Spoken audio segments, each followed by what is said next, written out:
Why doesn't the police help victims of organized harassment? Victims of organized harassment find themselves in a very tough predicament. And that's because the people who harass them don't just go after their sense of peace by eroding at their self-esteem, or their sense of general safety through all manners of covert abuse methods that always hold plausible deniability. They also go after your livelihood, meaning your job or your business. They destroy your relationships such as acquaintances, neighbors, friends, professional, romantic, and family. And they accomplish this by participating or creating smear campaigns against you.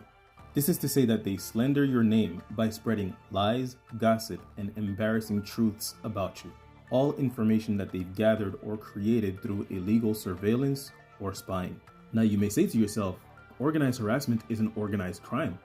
This is prosecutable as a felony. Why won't the police or the FBI help me to make it stop?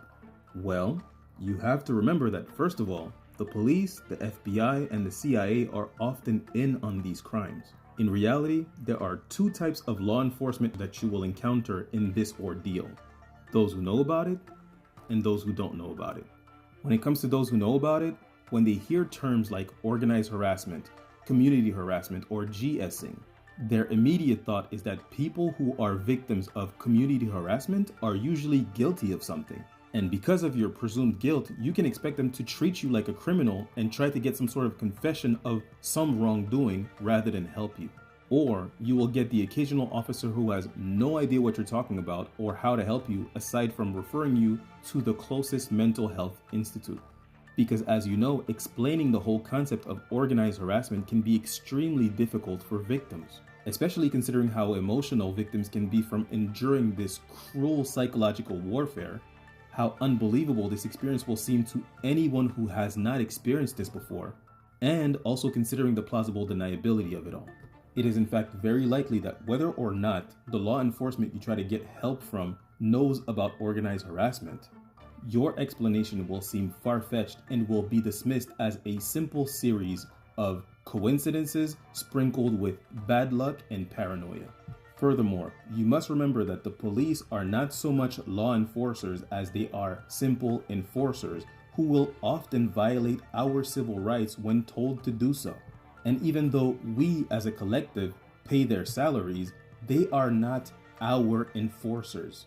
Ultimately, they are the enforcers of whoever decides what their yearly budgets will be. In other words, they obey the people who basically sign their checks. And the people who sign their checks are the people we elect to manage our tax dollars, which means that their superiors are our federal and state politicians.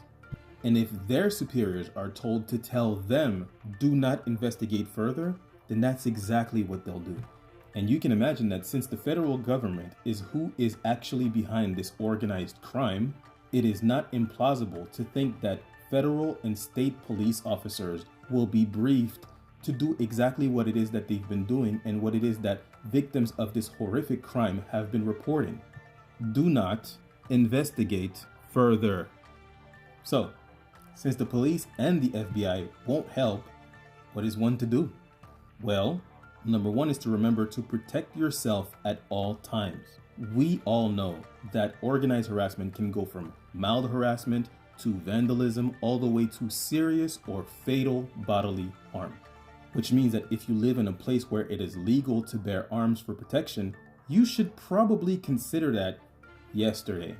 And if it is not legal to bear arms where you live, I strongly suggest martial arts as a hobby, boxing being the most suited for your situation. Number two, in order to avoid vandalism or further vandalism, you may want to invest in a security system for your home. I'm talking alarm system, cameras inside and outside your home, the whole nine. Pay attention to what I'm saying to you. You are in danger and no one is coming to save you. And as I often say, if you're gonna be a target, at the very least, make yourself a hard target. Number three, some of us are lucky enough to have irrefutable proof of smear campaigns, harassment, and slander. If the criminal justice will not help you with step one, which is taking a report of your harassment and investigating it further, then you may have to rely on the civil justice system to get the justice and compensations you deserve. and to also ensure that your abusers get the accountability and punishment they deserve. So if that is your situation, it is now time to speak to a civil litigations lawyer to see if you have a strong enough case to move forward. Godspeed. I hope this answers your questions. As usual, you deserve grace. You deserve mercy.